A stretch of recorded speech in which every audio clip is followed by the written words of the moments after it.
আসসালামু আলাইকুম, কেমন আছেন? সোমবারের দিনের একটি নতুন ব্লগ।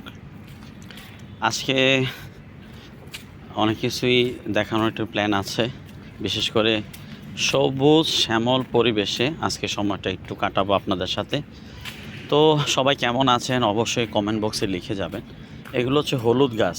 অনেকে হয়তো হলুদ দেখেছেন, যে আমরা যে বাজারে কাঁচা কাঁচা হলুদগুলো দেখি, এগুলোই কিন্তু সেই কাঁচা হলুদের গাছ। ঠিক আছে, যারা গ্রামে গঞ্জে একসময় ছিলেন তারা হয়তো চিনবেন। আর এটা হচ্ছে বাসক, সে ঐতিহাসিক বাসক গাছ, যেটা দিয়ে কাশির সিরাপ বানানো হয়, ঠান্ডা কাশি সিরাপ। আপনারা জানেন স্কোয়ারের কিন্তু বাসক সিরাপ আছে, হামদর্দের আছে বাসক সিরাপ। এইগুলো দিয়ে কিন্তু সেই বাসক সিরাপটি বানানো হয়।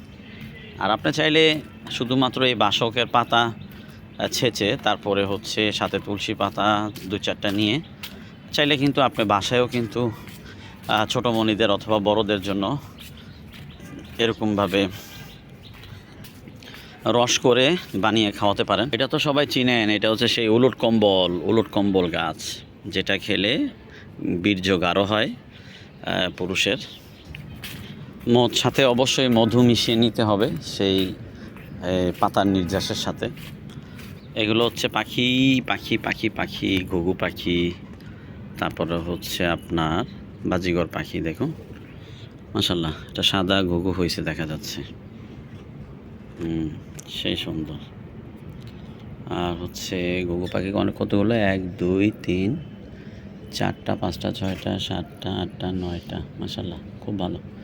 বাজিগরগুলো আছে। আমি অনেক আগে পাখি পেলেছিলাম বাসায়, কিন্তু সমস্যা হলো পাখি নিয়মিত খাবার দিতে হয়, পানি দিতে হয়, একটু কেয়ার করতে হয়। তো একার পক্ষে আসলে সম্ভব হয় না, অনেক কষ্ট হয়ে যায়। তো সেই ক্ষেত্রে সহযোগিতা থাকলে পারা যায়, যে কোনো কাজই সহজ হয়। এটা হচ্ছে একটা পুকুরের পাড়ে বসলাম। পুকুরে কিন্তু প্রচুর মাছ আছে, আপনারা দেখতে পাচ্ছেন কি না আমি জানি না। আপনাকে বলতে পারবেন এই পুকুরে যে মাছগুলো আছে সেগুলো কী মাছ? অনেকে হয়তো বা বলতে পারবেন না যে এটাতে কী মাছ আছে। ঠিক আছে, সমস্যা নেই, আমি বলে দিচ্ছি। এটাতে মাছ আছে হচ্ছে তেলাপিয়া, অর্থাৎ আমাদের জাতীয় মাছ। তেলাপিয়াকে বলা হয়েছে বাঙালির জাতীয় মাছ। আর বই পুস্তকে আছে কি ইলিশ মাছ। কারণ ইলিশ মাছ অনেক দাম, চাইলেও সবার হাতের নাগারের বাহিরে এটি। সবাই পছন্দ করলেও বা খেতে চাইলেও এটি সবার হাতের নাগারের বাহিরে বলে এটি এখন আর জাতীয় মাছের পর্যায়ে নেই। এখন হচ্ছে আপনার এই তেলাপিয়া। আর তেলাপিয়া কিন্তু অনেক ভালো। বড় বড় ডাক্তার কিন্তু এই তেলাপিয়া খেতে বলে, বিশেষ করে যে সমস্ত রোগীদের অপারেশন হয় ওই সমস্ত রোগীদের ক্ষেত্রে কিন্তু ডাক্তার বলে যে আপনারা তেলাপিয়া খাবেন। কারণ তেলাপিয়ার মধ্যে প্রচুর পরিমাণে অয়েল আছে, আর যেটা আপনার রোগ প্রতিরোধ ক্ষমতাকে বাড়াতে সাহায্য করবে এবং আপনার এই যে ঘা হয়ে থাকে অপারেশনের পরে সেই ঘাটি রিকভারি করতে খুবই সাহায্য করে তেলাপোয়ার এই অয়েলটি।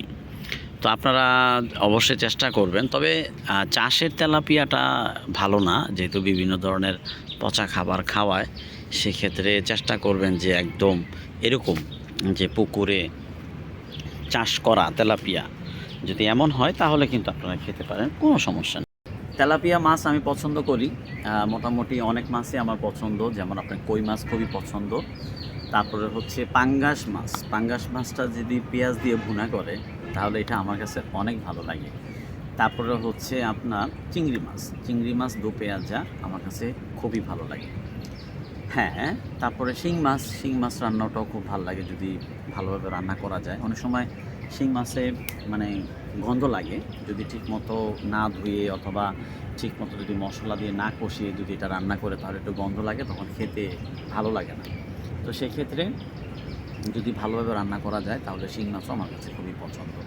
তো অবশ্যই কমেন্ট বক্সে লিখে যাবেন আপনাদের কার কোন মাছ পছন্দ এবং কিভাবে রান্না করলে আপনারা খেতে পছন্দ করেন, সেটা আমাদের কমেন্ট বক্সে অবশ্যই রেখে যাবেন।